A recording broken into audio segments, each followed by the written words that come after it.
Hi, my name is Amber Thieneman. I'm the School Outreach Manager at the Speed Art Museum.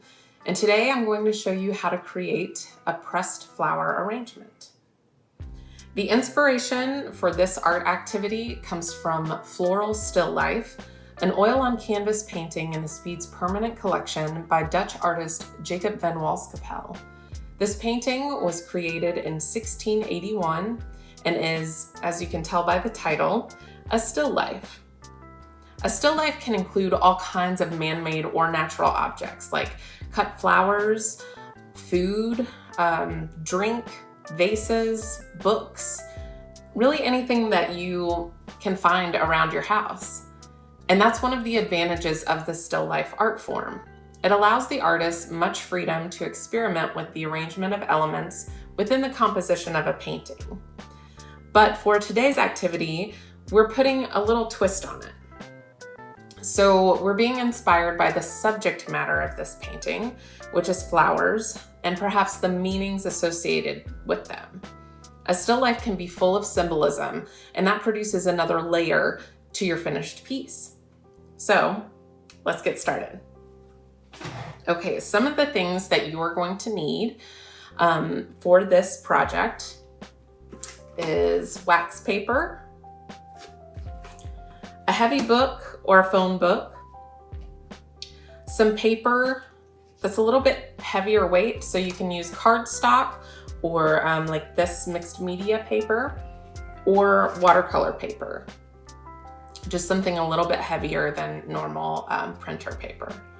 You'll need some water and a paintbrush, and the paintbrush can really be any size around this size or a little bit smaller. And then you'll need your pressed flowers. So in order to get pressed flowers to start this project, you'll need to go outside, maybe in your garden, and pick a few very small flowers or flowers that only have 1 or 2 layers of petals. So I just went out and I picked this alyssum. And the way that I'm gonna press this is I will take some wax paper and just carefully place it in between 2 layers of the wax paper. And I'm gonna press that down, and then I'm actually just going to set this, I'm gonna slide it over here and set this book on top of it. Okay. So ideally you'll want to leave pressed flowers alone for about 10 days. Now, if you don't want to wait 10 days to do this art project, you can purchase pressed flowers, or you can go ahead and press as many flowers as you can and then start this process after that. If you want to include a variety of flowers, you can use things that you find in the garden, maybe some small flowers that you would find on a hike, or you can purchase flowers at the store just in a bouquet and select the ones that you would like to press.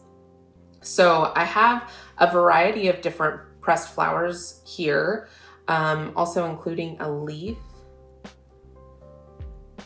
And like the painting in the Speed's collection, these flowers don't necessarily all bloom at the same time, but because they're pressed and dried, they are preserved, and so you can include them all together in your piece. So you can use different color paper if you want to experiment with how things look. See how it looks on different backgrounds. For instance, this doesn't show up as well on a dark color paper as it does on a lighter color paper. But this really pops on this darker background. Feel free to take as much time as you want to layer different things, to see how they look. If you want to put them on top of each other just a little bit, that works too. But this part of the process, you're really just experimenting with the arrangement, with the composition. I found sometimes that if I put a lot on the page, it doesn't work as well as if I condense it and take a more minimalistic approach. But that's all up to you. This is your art. So I've already come up with an arrangement over here, and it's not glued down yet so that I can still move these around, but I have a pretty good idea of how I want them to be placed. And that's what you want to make sure that you do before you start adding glue, because once the glue is added, it's really difficult to take the flowers off. So now that I've got this arrangement how I want it, I'm gonna start painting the backs of these. So I'm gonna pour just a tiny bit of glue in this cup.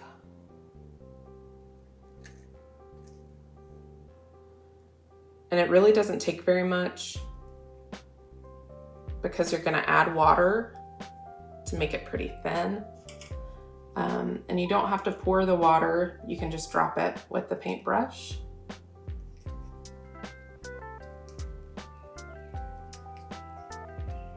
You want the consistency to be pretty thin.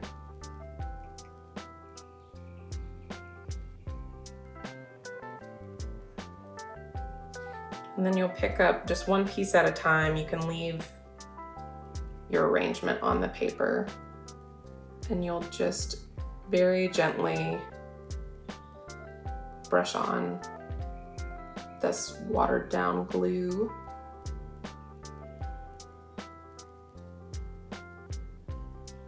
And place it back where you want.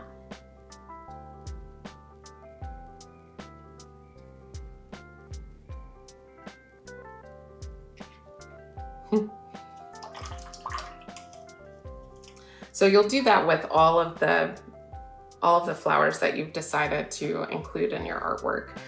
Some of the things that I've decided to include here is a jonquil or daffodil, and you can see that it has very transparent petals. These are also very delicate, so you will have to be very careful when you're putting glue on the backs of these.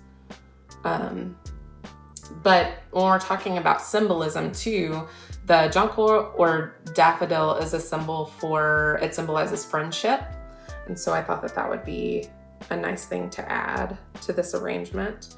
I also have larkspur, and this is kind of like a blue-purple larkspur. Larkspur signifies an open heart, but depending on the color, that can change the meaning as well. And so blue represents dignity and grace as well. And then I have this tiny honeysuckle, which I really just wanted to include because it reminds me of when I was a kid and just like playing outside and tasting the honeysuckle, smelling the honeysuckle. And so that is really a personal piece for me, just for that memory. And I've also included Dutchman's breeches, which is a very cool little wildflower that looks like little pants hanging up to dry. There's also a little piece of forget-me-not for remembrance.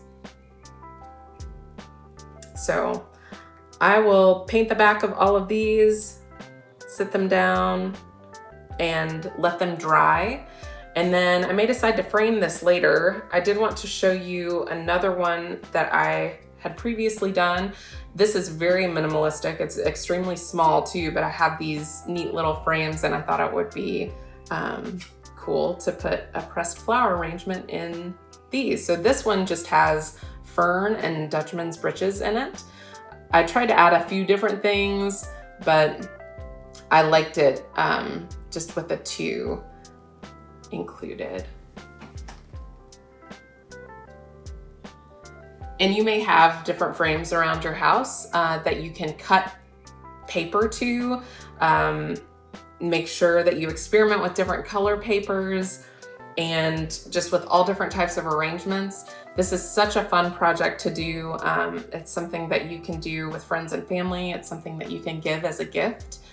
And I hope that you enjoy this art project. Please share it with us and use the hashtag ArtSparksFromHome.